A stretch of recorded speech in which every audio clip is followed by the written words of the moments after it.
అమ్మగడ్డ ఉడికింది. దీన్ని చల్లారిన తర్వాత పైపొట్టు తీసుకోవాలి, స్టవ్ ఆఫ్ చేసి.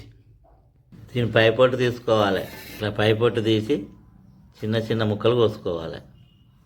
చామగడ్డ టమాటా కూర ఎలా వండాలో వీడియో చూపెడతా. ముందుగానే చామగడ్డను ఉడికించి పైపొట్టు తీసి చిన్న ముక్కలుగా కోసి పెట్టినాం.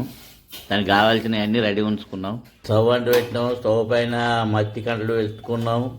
అందులో సగం పాబడి నూనె పోసుకున్నాం. పచ్చిమిరపకాయలు, పోపిత్తులు, పచ్చిమిరపకాయలు, జీలకర్ర, ఉల్లిగడ్డలు, కళ్యామాకు, పచ్చిమిర్చి, అల్లం వెల్లిపాయ, పచ్చింగు, పచ్చిమిరపకాయలు, పసుపు, పచ్చివాసన పోయేదాకా గొలియాలి.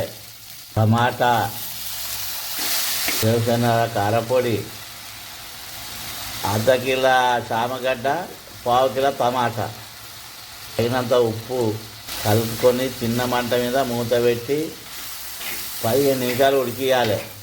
టమాటా ఉడికేటప్పుడు 1 గ్లాసు నీళ్ళు పోసుకోవాలి, ఎందుకంటే టమాటా బాగా ఉడకాలి కాబట్టి.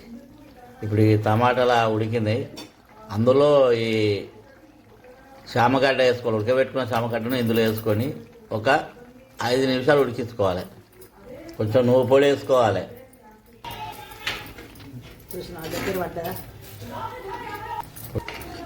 ఇప్పుడు మసాలా వేసుకున్నాం. ఇలా కలపాలి, స్టవ్ ఆఫ్ చేయాలి, దించుకోవాలి.